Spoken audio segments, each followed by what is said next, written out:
Ang tao ay pwedeng maligtas. Pero kapag natapos na ang bilang ng mga taong iniligtas ng Diyos sa pamamagitan ng mabuting balita, ang salita ng Diyos ito po ay mawawala. No? Matutupad na po ang hula ni Propeta Isaias na sabi doon sa Hosea chapter 8 verse 11 to 12, darating ang panahon na pairalin ko ang tagutom. Magugutom sila hindi sa pagkain, mauuhaw sila hindi sa tubig, kundi ang kanilang kagutuman, kauuhawan ay ang aking mga salita. Pupunta sila sa ilaga, kanlurang timog at silangan, kanlurang timog, ilaga at silangan, hanapin nila ang salita ni Yahweh, subalit hindi nila ito masusumpungan. Kaya ngayon ay nasusumpungan pa ba natin ang salita ng Diyos? Amen? So, ibig sabihin, hindi pa tapos ang salvation. Ibig sabihin, meron pa mga taong gustong iligtas ng Panginoon para makasama doon sa buhay na walang hanggan. Pero pagdating ng panahon na kapag wala na po tayo mapapakinggan ng mabuting balita, ibig sabihin, wala nang salvation, wala nang kaligtasan. No? Sapagkat ang layunin ng salita ng Diyos ay sabi ng Biblia, humayo kayo at ipangaral niyo ang mabuting balita upang ang sino man sumumpalataya at mabautismuhan ay maliligtas. So, yun po ang layunin na mabuting balita ay ang tao ay maligtas. Mabuti man ito o masama. Wala pong pinipili ang Diyos, mayaman ka man o mahirap. Ang pagtingin po sa atin ng Diyos ay pantay-pantay lamang. Dahil ang kayamanan natin sa mundo nito ay hindi natin pwede kumpara sa kayamanan ng Diyos. Dahil lahat ng kayamanan na narito sa lupa, iyan po ay pag-aari ng ating Diyos. Kaya wala po tayong may pagmamalaki sa Diyos na mayaman po tayo. No? So doon ay ang layunin po ng gawain sa lugar po ito ay magligtas po ng kaluluwa no, sa apoy ng impyerno. Kasi ang kaligtasan ay para lamang sa mga buhay. So hanggat buhay ang tao ay may pag-asa na siya po ay maligtas sa apoy ng impyerno. No? Kaya sa oras pong ito ay ating pong pag-aaralan ay patungkol po sa tinatawag na ano nga ba ang Kristiyano. Yan, kasi dalawa pong Kristiyano narito sa mundo, tunay na Kristiyano at hindi tunay na Kristiyano. Parang anak lang yan, may tunay na anak at meron hindi tunay na anak. No, so ganun din ang Kristiyano. Ang Kristiyano po ay dalawang klase din. May tunay na Kristiyano at meron hindi tunay na Kristiyano. So, alamin natin ngayon kung tayo ba ay tunay na Kristiyano. Na ano nga ba ang ibig sabihin na Kristiyano? So, yan ay, sa mga oras po ito, ay maging doon sa mga nanonood sa YouTube channel, kayo po ay aming pong welcome na samahan niyo po kami sa gawain ng ating Panginoon. So, dito ay makikita natin kung tayo po ay mayroong Bible, may mga Bible po tayo dyan, hawak niyong Bible, o kaya sa inyo pong mga cellphone ay mayroong mga Bible dyan, ay sundan niyo lang po ako para ang aking po mapag-aralan na salita ng Diyos, ay maging totoo, no? Na hindi tayo nagsasabi ng may kamalian. Ang sabi po sa Gawa, chapter 11, verse 26, ay makikita po natin dito ang sinasabi ng Biblia. At ng kanyang matagpuan ay sinama niya ito sa Antioquia. Isang taon silang nanatili roon na kasama ng iglesia at nagtuturo sa maraming tao. Doon sa Antioquia, unang tinawag na Kristiyano ang mga tagasunod ni Kristo. So dito ay sinasabi yung unang tinawag sa mga taga-sunod ni Kristo, sila po yung tinatawag na Kristiyano. Kaya ang totoong Kristiyano ay yung taga-sunod ng ating Panginoon. Taga-sunod. Yan po yung totoong Kristiyano. Na ang Kristiyano ay isang taong nagpapahayag ng kanyang paniniwala kay Kristo, si Jesus, kay Jesus bilang tagapagligtas, o kaya naman paniniwala sa reliyong nakabatay sa itinuturo ni Kristo. Kaya makikita natin dito na sinasabi ng banal na kasulatan, ang totoong Kristiyano, ito yung mga tagasunod ni Kristo. Kaya ang salitang Kristiyano ay 3 bisis na ginamit sa Bagong Tipan. Ang Kristiyano ay 3 bisis natin ito mababasa sa Bagong Tipan na sinasabi po ng banal na kasulatan. Doon sa Gawa chapter 11 verse 26, yung po yung unang salitang Kristiyano. Doon nagsimula sa Antioquia ang unang tinawag na Kristiyano na mga tagasunod ni Kristo. Na sabi niya sa Gawa chapter 11 verse 26, at ng kanyang batagpuan ay sinama niya ito sa Antioquia. Sa Antioquia, isang taon silang nanatili roon, nakasakasama ng iglesia at nagtuturo sa maraming tao. Doon sa Antioquia, unang tinawag na Kristiyano ang mga tagasunod ni Kristo. So yan po yung Kristiyano, yung tagasunod ni Kristo. Yung bukang bibig lagi ay sino? Si Kristo. Kung baga sa artista, kapag ikaw ay dating Nuranian, ay lagi kang tagasunod ni Nura. Kung ikaw naman ay Bilmanian, ikaw naman ay laging tagasunod ni Bilma. Kung ano yung salita ni Bilma, ang siyang salita mo rin. So ganoon din, yung mga tagasunod ni Kristo, ang bukang bibig nila ay walang iba kundi si Kristo. Kaya ang tawag sa kanila ay Kristiyano. So doon ay sinasabi ng banal na kasulatan kung ano nga ba ang totoong Kristiyano. Ang totoong Kristiyano ay tagasunod ni Kristo. Kaya kung sinasabi mo na ikaw Kristiyano, pero hindi ka naman tagasunod ni Kristo, ibig sabihin, hindi ka totoong Kristiyano.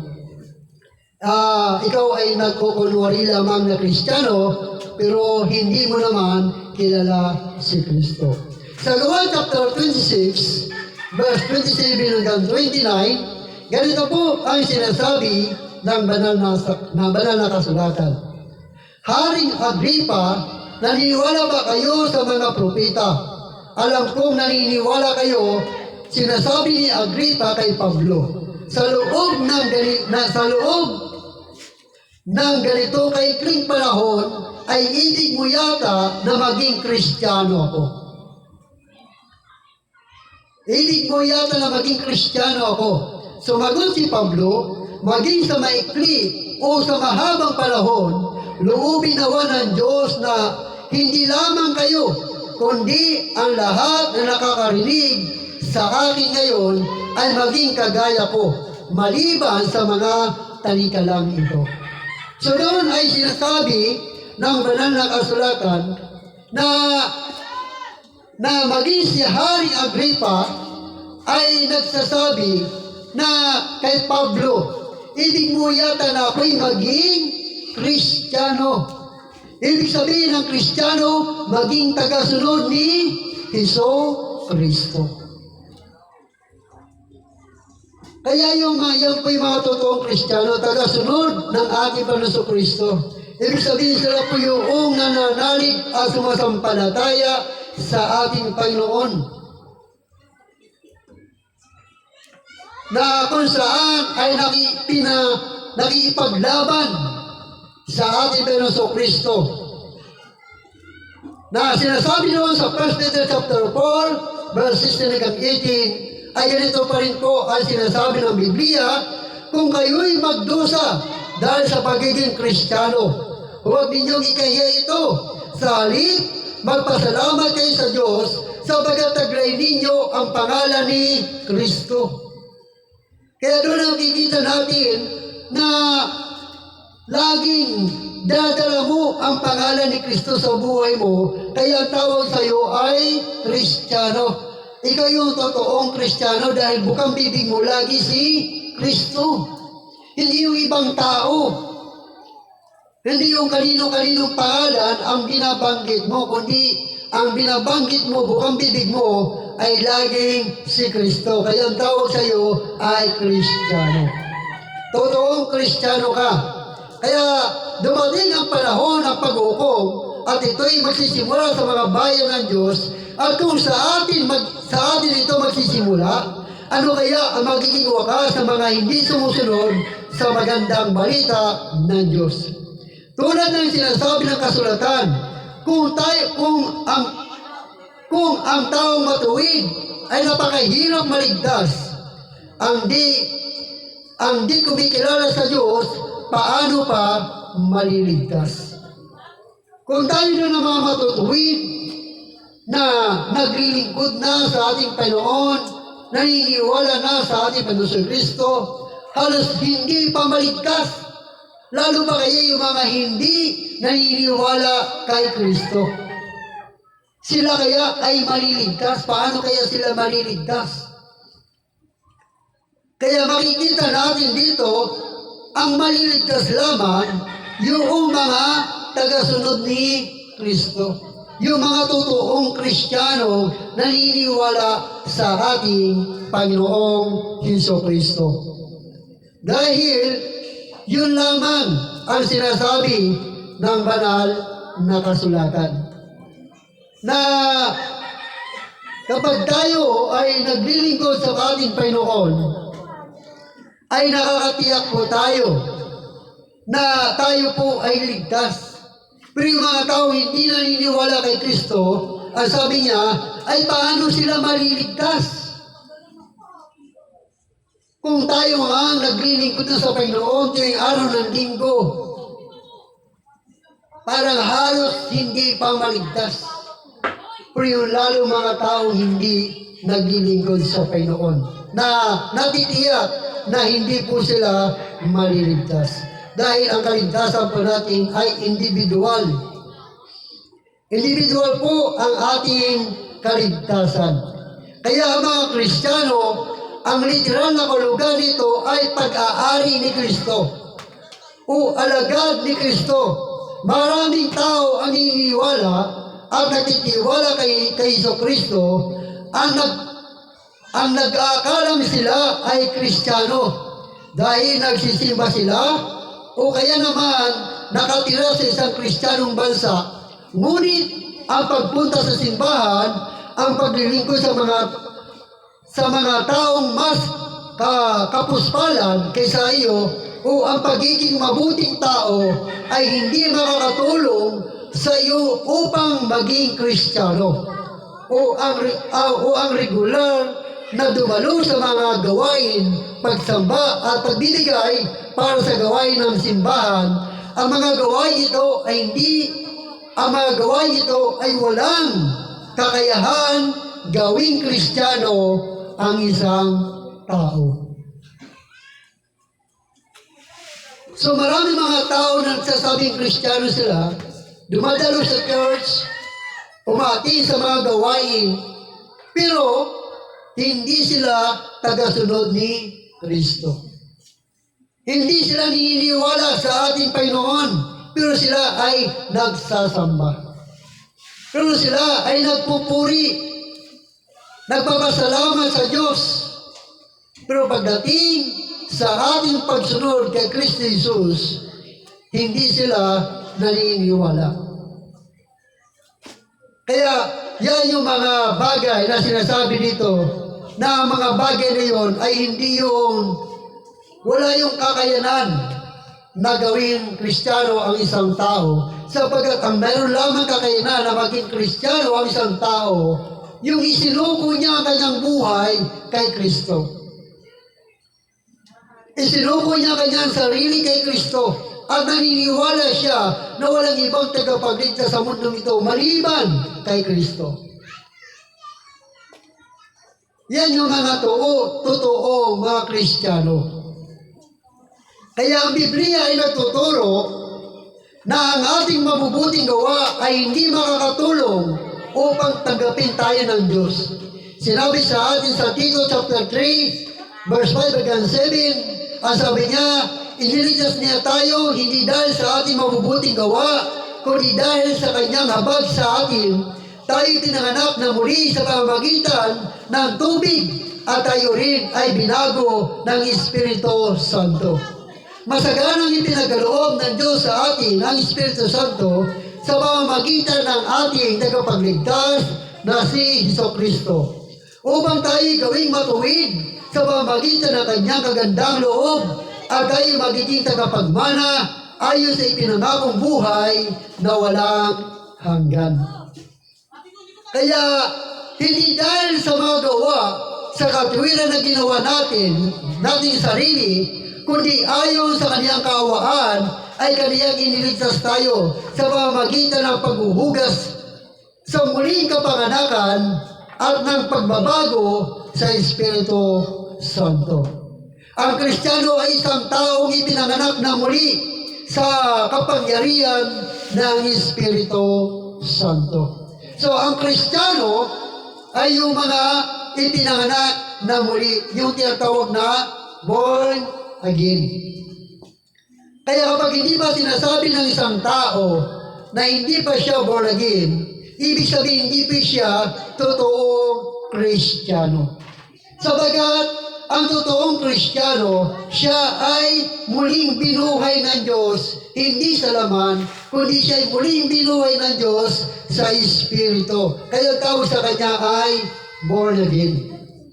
Ang sabi sa John 3:3, ang sabi ni Jesus Christ, John chapter 3, verse 10 and 7, sumagot si Jesus, pagkatandaan mo, maliban yung panganak na muli ang isang tao, hindi niya makikita ang paghahari ng Diyos.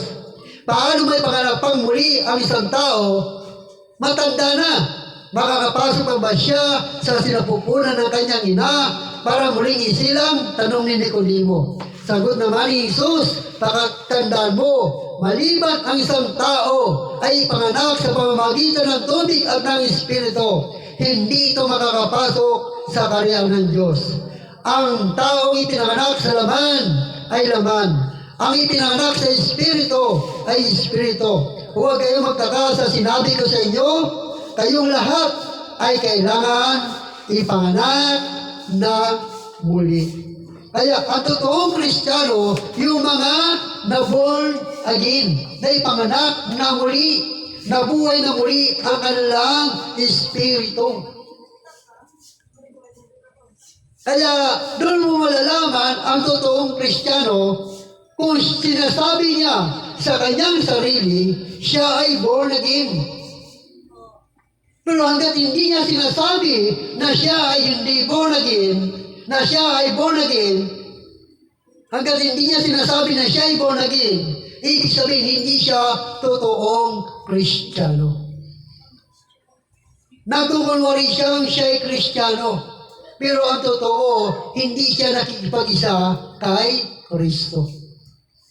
Dahil sabi sa 1 Peter chapter 1, verse 23, sabagat muli kayong isinilang, hindi sa pamamagitan ng kapanganakan may kamatayan, kundi sa bisa ng buhay at di nagbabago salita ng Diyos. So muli kayong isinilang sa pamamagitan ng may kamatayan, kundi kayong muling isinilang sa pamamagitan ng salita ng Diyos. Sino nga ba ang salita ng Diyos? Ang salita ng Diyos ay sino? Walang iba kundi si Jesucristo. Ang sabi niya, sa pasimula, naroon na ang salita, at ang salita ay Diyos, at ang salita ay nagkatawang tao. Kaya yung salitang ito Walang iba, kundi ang ating Panginoong Hesus-Kristo. Siya yung nagbigay sa atin ng bagong silang, bagong kapanganakan. Kaya ang tawag sa iyo ay bagong nilalang. Ang tawag sa iyo ay born again. Kung sinasabi mong ikaw ay Kristiyano. Pero hanggat tinatanggi mo at sinasabi mo sa iyong sarili, hindi ako born again, pero Catholic ako. Hindi ako born again, pero Iglesia ni Cristo ako. Hindi ako born again, pero dating daan ako. Hindi ako born again, pero Mormons ako. Hindi ako born again, pero ano ba yun? Jehovah ako. Yan yung mga taong nagsasabing Kristiyano, pero hindi naman totoong Kristiyano. Dahil hindi nila, tinatanggi nila na sila ay hindi born again. Pero mayroon silang reliyon. Kaya totoo sinabi ni Jesus Christ, maraming paparito sa aking pangalan at sasabihin nila ako ang Misaya. Pero hindi sila naniniwala kay Kristo. Kaya makikita natin dito yung totoong born again. Ang totoong Kristiyano, yung born again, sapagkat ang founder ng born again ay walang iba, kundi si Kristo lamang. Ang sabi ng sa 2 Corinto 5:17, ang sabi ng Biblia hanggang 18, kaya ang sino man nagipag-isa kay Kristo, kaya kung nakipag-isa na kay Kristo ang isang tao, isa na siyang bagong nilalang. Wala na dati niyang pagkatao, sa halip ito'y napalitan na ng bago. Ang Diyos ang gumawa ng lahat ng ito sa pamamagitan ni Hesus-Kristo. Kaya ang pagiging born again mo, ang Diyos na may kawayan sa pamamagitan nino ni Jesus Christ. Kaya hanggat hindi mo sinasabi sa iyong sarili na hindi ka pa born again, ibig sabihin, Kristiyano ka, pero hindi ka totoong Kristiyano. Meron ka lang reliyon na inatinan. Umating ka lang sa Iglesia ni Cristo. Umating ka lang sa dating daan. Umating ka lang sa Catholic. O kaya umating ka lang doon sa mga reliyon na itinatag ng tao na sinasabi ni Jesus Christ, sila yung mga bulaang propita na nagpapanggap na sila ay Kristo. Pero kapag tinanong mo, born again ka ba? Tinatanggi nila, hindi kami born again. So yun yung mga hindi totoong Kristiyano. Sapagat ang born again ay nag-iisa lamang sa buong mundo. Sapagat ang founder ng born again ay walang iba kundi si Kristo lamang. Dahil hindi ka mapuborn again hanggat hindi ka nakipag-isa kay Kristo. Dahil ang pagiging born again, hindi yung pagdala mo sa church. Pagatin mo sa mga gawain. Maborn again ka dahil nakipag-isa ka kay Kristo, tinanggap mo si Kristo bilang Panginoon at sarili tagapagligtas ng iyong buhay. Ikaw ay naging tagasunod ni Kristo, kaya tawag sa iyo ay totoong Kristiyano. Kaya ang pupuntahan ng mga ito, hindi papuntang langit, papuntang impyerno. Dahil ang sabi ni Jesus Christ, ako ang daan, ang katotohanan at ang buhay. Walang makakapunta sa Ama, kundi sa pamamagitan ko. Sa gawa 4:12, kay Kristo lamang matatagpuan ng kaligtasan, sabagat sa silong ng langit, ang kanyang pangalan lamang ang ibinigay ng Diyos sa ikaliligtas ng tao. So walang ibang tagapagligtas sa mundong ito maliban kay Kristo. Hanggat wala ka pa kay Kristo, hindi ka totoong Kristiyano. Hindi ka totoong Kristiyano. Ibig sabihin, wala ka pa kaligtasan. Although maganda ang simbahan mo, magandang inatinan mo, air condition. Pero ang totoo, yan yung mga taong nagpapanggap na Kristo. Dahil ang totoong Kristo ay may 5 lingkod. Si Kristo ay meron siyang 5 mga ngaral. Sa Ephesians chapter 4 verse 11, nagtalaga siya ng apostol, propeta, evangelista, pastor at guro. Ginawa niya ito para sa kaunlad ng kanyang iglesia, para hindi na tayo maninglang ng mga maling aral. So ang limang ito yung totoong lingkod ni Kristo. Bukang bibig si Kristo lamang ang tagapagligtas. At ito ang nagtuturo ng tamang daan papuntang langit. Kaya ang Kristiyano ay nilagak ang kanyang pananampalataya at pagtitiwala kay Jesucristo para sa kanyang kaligtasan. Ang sinulat ni Pablo sa mga taga-Efeso chapter 2 verse 8 ay nagsasabi na naligtas sa pamamagitan ng pananampalataya at hindi sa iyong sarili. Ito'y kaloob ng Diyos. Ang katotohanan ng Kristiyano, ang totoong Kristiyano ay yung tunay na nagsisisi sa kanyang mga kasalanan at inilagak ang kanyang pananampalataya at pagtitiwala kay Jesucristo. Kay Jesucristo lamang at wala na ang iba. Yan yung totoong Kristiyano, nakalagak ang kanyang pananampalataya kay Kristo at ang kanyang tagapagligtas ay si Kristo lamang at wala nang iba. Kaya kung may iba ka pang tagapagligtas, maliban kay Kristo, ibig sabihin hindi ka Kristiyano. Hindi ka Kristiyano. Kaya dito makikita natin ang papasok lamang sa buhay na walang hanggan, yung mga totoong Kristiyano, yung naniniwala lamang sa ating Panginoong Jesucristo. Kaya ang totoong Kristiyano, yung tunay na nagsisisi sa kanyang mga kasalanan. Kaya ang totoong Kristiyano ay isang taong nilagak ang kanyang pananampalataya at pagtitiwala sa persona ni Jesucristo. At ang katotohanan, siya ay namatay sa krus bilang kabayaran ng mga kasalanan at nabuhay na magmuli sa ikatlong araw upang makamit ang tagumpay laban sa kamatayan at ipagkaloob ang buhay na walang hanggan sa lahat na nananalig sa Kanya. Yan ang totoong Kristiyano na walang ibang tagapagligtas sa buhay niya maliban kay Kristo lamang. Ang sabi niya doon sa John chapter 1 verse 12 na dapat ang lahat ng sa Kanya ay nagsitanggap ay pinagkalooban niya siya ng karapatan maging anak ng Diyos sa makatuwid bagamay ang mga nagsisampalataya sa Kanyang pangalan.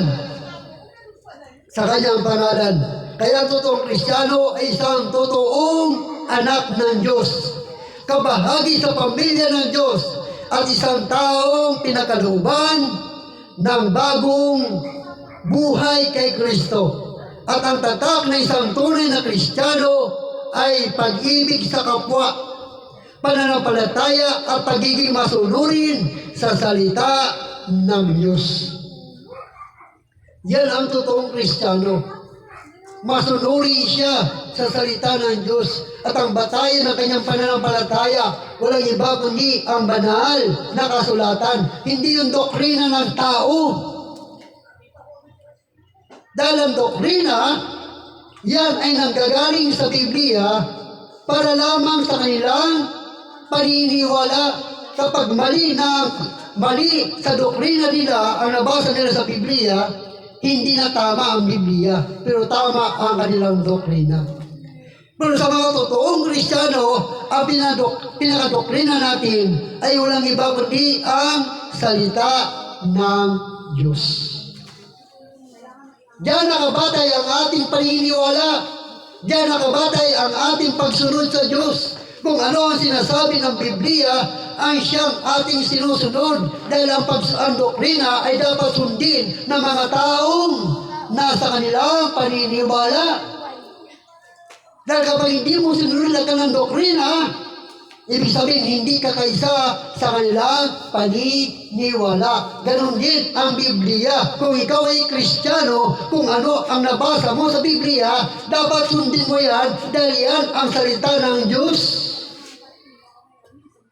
Para maging guide ng ating tamang pananampalataya sa Diyos.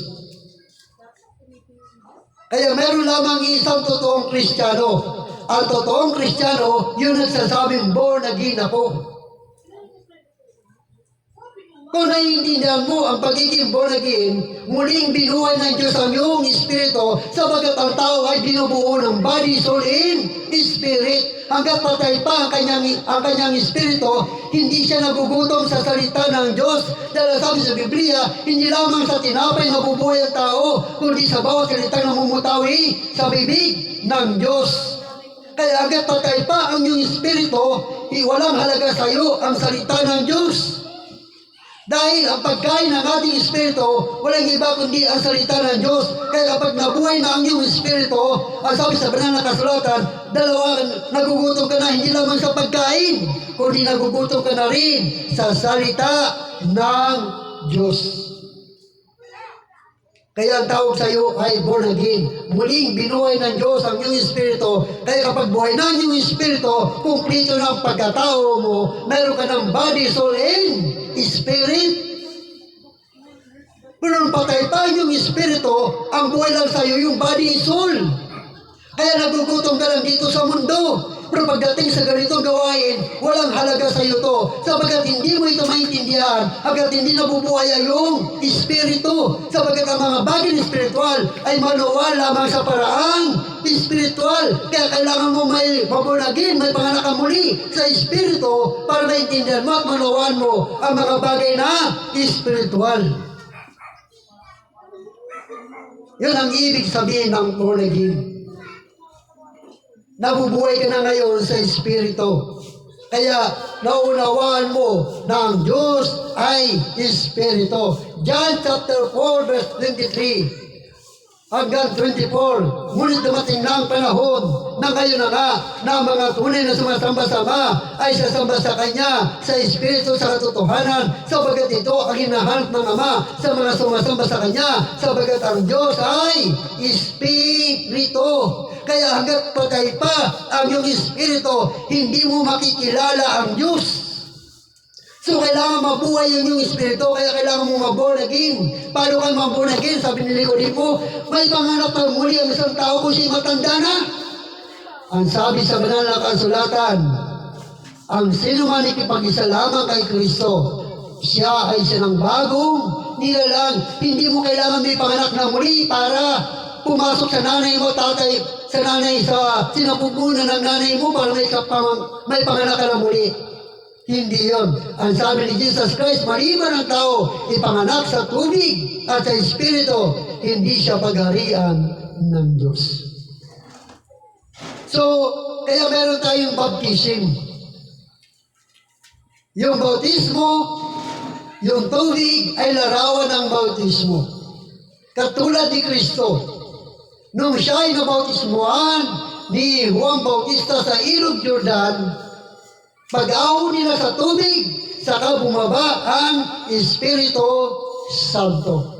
Ganon din naman, tanong tayo ay mabautismuhan sa pangalan ni Kristo, sa pamamagitan ng tubig, ipinagkaloob sa iyo ang Espiritu Santo. Kaya nabuhay ang iyong Espiritu. Na born again ka. Yan tawag sa iyo ay born again, tagasunod ni Hesus Kristo. So yan ay makikita natin yung totoong Kristiyano. Siya lamang ang ating pinaglilingkuran. Siya lamang ang ating itinataas sa buhay po natin bilang totoong Kristiyano. Kaya kapatid, hindi reliyon ang magiging para mabornigin ka. Hindi reliyon ang kapamaraanan para mabuligin ka, kundi si Kristo lamang. Siya ang tanging paraan para muling mabuhay ang iyong espiritu. Kapag nabuhay na iyong espiritu, ang tawag sa iyo ay born again. At dapat mo itong ipagmalaki na ikaw ay born again. Dahil na born again ka, hindi dahil sa umating ka sa church, kundi na born again ka dahil nakipag-isa ka kay Kristo. At ang tagapagligtas mo ay walang iba kundi si Kristo.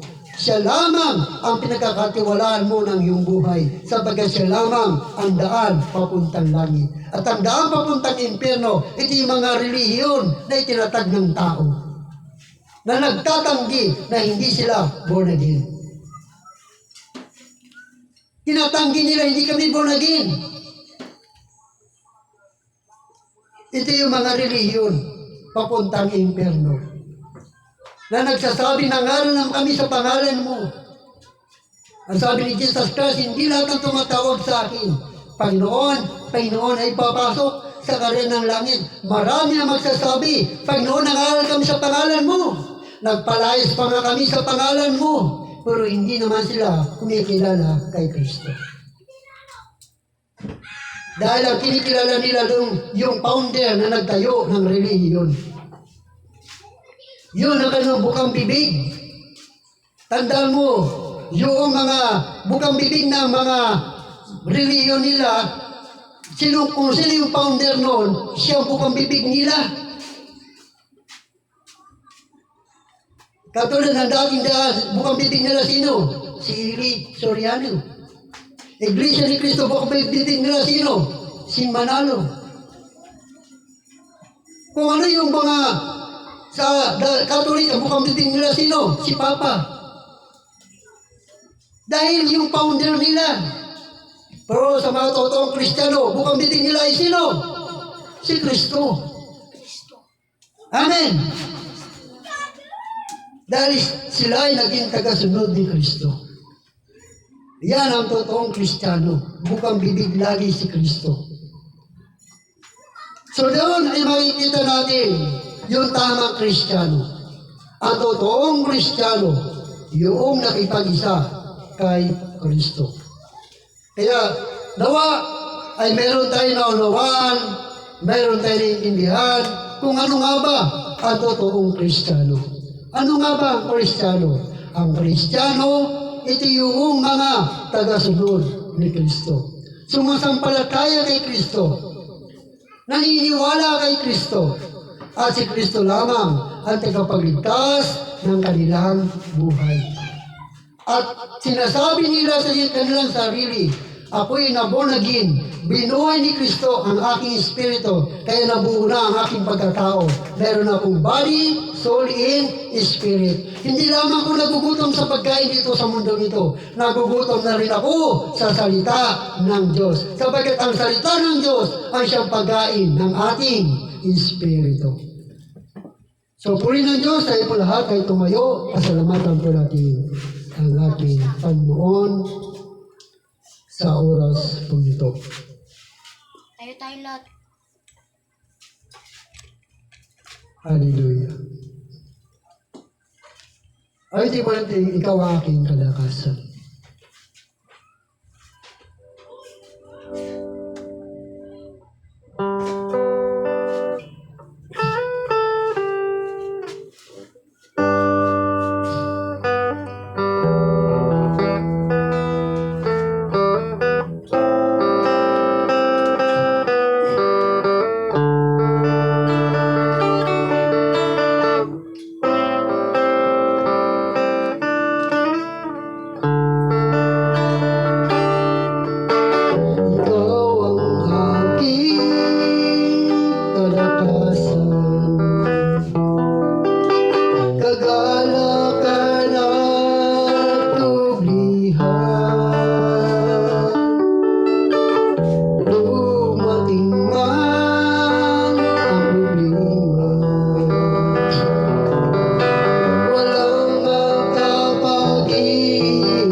para sa lahat. Dudulog kami sa paanan mo at sasamba sa'yo. O Diyos, karunang galang, iyong langit. Pag-ibig mo'y para sa lahat. Ikaw ang lakas, ikaw aming Diyos, kagalakan ko.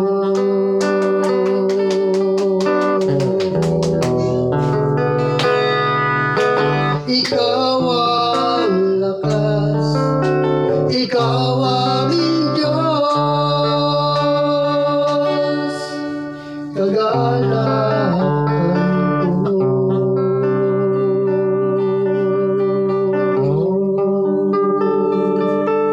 Salamat Panginoon sa Espiritu God sa iyo po mga salita. Namin pong napakinggan, itinubig sa aming kagalakan, kapayapaan. Dalayan ko Panginoon sa mga nanonood sa YouTube channel, Luzon, Visayas at Mindanao, maging sa ibang bansa, Lord, na nakapanood ng YouTube Panginoon, Lord. Dalayan ko, Ama, na sa kanilang pakikinig ay meron silang naintindihan at meron silang nanawaan patungkol sa pagiging totoo at tunay na Kristiyano, Panginoon. Kaya purihin ka, maging ang mga kapitbahay namin dito sa building 30, building 31, 32, at buong aroma, Lord, dalayan ko, Diyos, na makita nila ang lugar nito, Lord, at makasama namin sila tuwing araw po ng linggo sa panambahan sa lugar nito, Diyos. Nang pangako mo sa amin ay bahay sa langit. Na ang daanan doon ay lantay ginto, Panginoon. At ikaw lamang ang daan, papuntang langit, O Diyos. Kaya Lord, salamat sapagkat kami po'y naniniwala na darating po ang panahon na sa aming pagpanaw sa mundong ito, O Diyos, ay mapapasa amin ang itinangako mo na buhay na walang hanggan. Kami ikaw lamang nakakalam kung kailan kami mananatili sa mundong ito, O Diyos. Pero habang kami ay narito sa mundong ito, God, dalangin namin na gamitin mo kami na maging ilaw at asin maging sa lugar nito, O Diyos.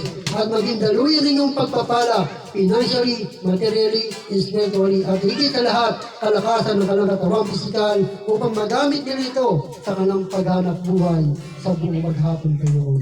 Kaya purihin ka, kapilayin ka sa bansa sa amin. Kaya dalangin din namin kung paano mo kami ingatan sa aming pagtungo sa lugar nito, God. Di naman sa amin ay walang napahamak sapagkat ikaw ang gumagabay sa amin, ikaw ang umiingat sa amin.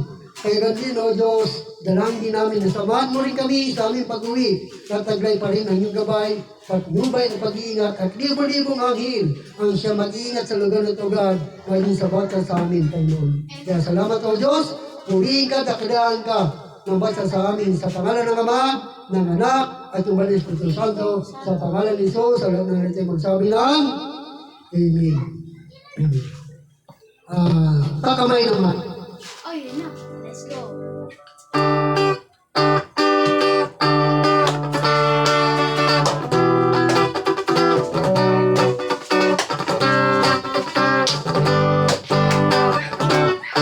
Kakamay naman, kapatid sa Panginoon.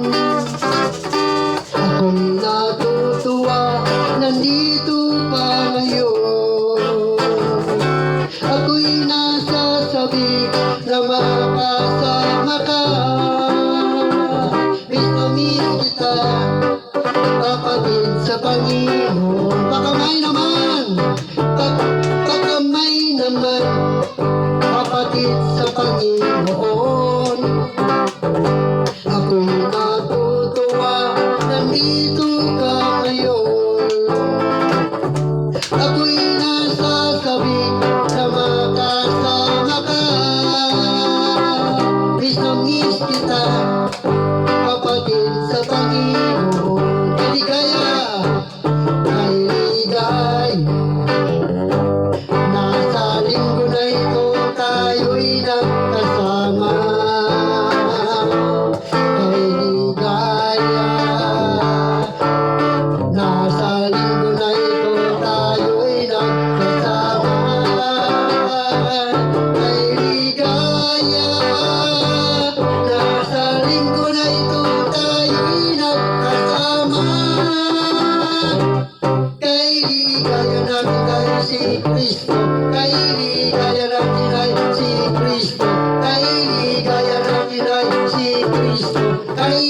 Kaya natin ay si Kristo ang kasama. Kay God bless po sa sunod po na linggo. Muli po tayo magsama-sama sa lugar ito upang puri natin, sambahin ang ating Diyos na buhay. Maraming po salamat. God bless po.